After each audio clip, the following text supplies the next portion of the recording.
अभी हमने आपको क्या बताया, उपहति के बारे में, चोट है क्या। अब हम इसके बाद आगे पढ़ेंगे धारा 115। क्या पढ़ेंगे? धारा 115 आईपीसी की धारा 321 और 323 के समरूप है। किसके समरूप है? 321 और 323 के समरूप है। 321 में बताया गया है क्या आईपीसी में कि स्वेच्छा घोर उपहति, और 323 में उसके लिए दंड बताया गया है। लेकिन बीएनएस में अब दोनों को कंबाइन कर दिया गया है। क्या कर दिया गया है? बीएनएस में दोनों को कंबाइन कर दिया गया है। कंबाइन में क्या बताया गया है कि स्वेच्छा उपहति कारित करना। क्या करना? जो कोई किसी कार्य को इस आशय से करता है कि तद द्वारा किसी व्यक्ति को उपहति कारित करे। एक व्यक्ति चाहे महिला हो पुरुष हो, चाहे महिला हो या पुरुष हो, वो इस आशय से कार्य करता है जिससे किसी सामने वाले को हानि हो। इस ज्ञान के साथ करता है कि यह संभाव्य है कि वह तद द्वारा किसी व्यक्ति को उपहति कारित करेगा। उसको ज्ञान है कि इससे हानि होगी, इस आशय से करता है, और तद द्वारा किसी व्यक्ति को उपहति कारित करता है। इसी प्रकार आशय और ज्ञान से स्वेच्छा किसी व्यक्ति को क्षति कारित करता है, चोट पहुंचाता है, तो वह स्वेच्छा उपहति कारित माना जाएगा।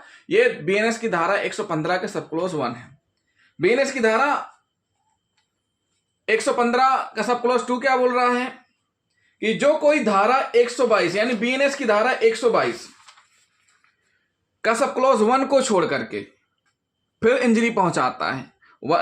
122 का 1 क्या कह रहा है कि जो कोई गंभीर और अचानक प्रकोपन पर स्वेच्छा उपहति कारित करता है, यदि ना तो उसका आशय उस व्यक्ति से भिन्न जिसने प्रकोपन दिया था किसी व्यक्ति को उपहति कारित करने का हो, और ना ही अपने द्वारा ऐसे उपहति कारित किया जाना संभव जानता हो।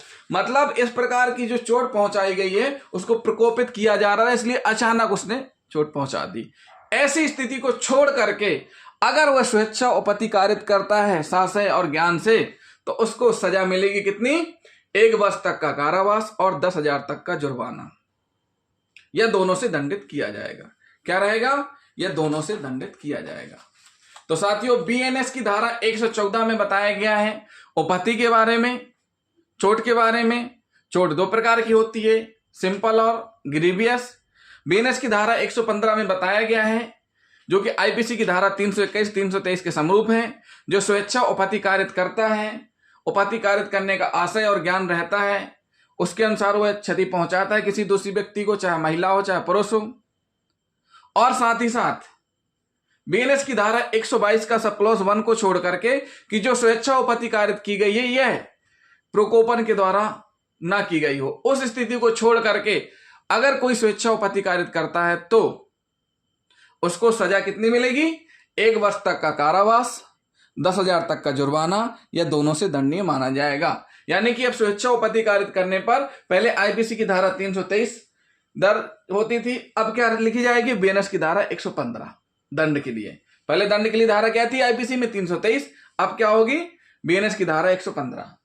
तो जिन साथियों ने अभी तक हमारा चैनल सब्सक्राइब नहीं किया है, सबसे पहले हमारे चैनल को सब्सक्राइब कर लें और वीडियो को अधिक से अधिक शेयर करें।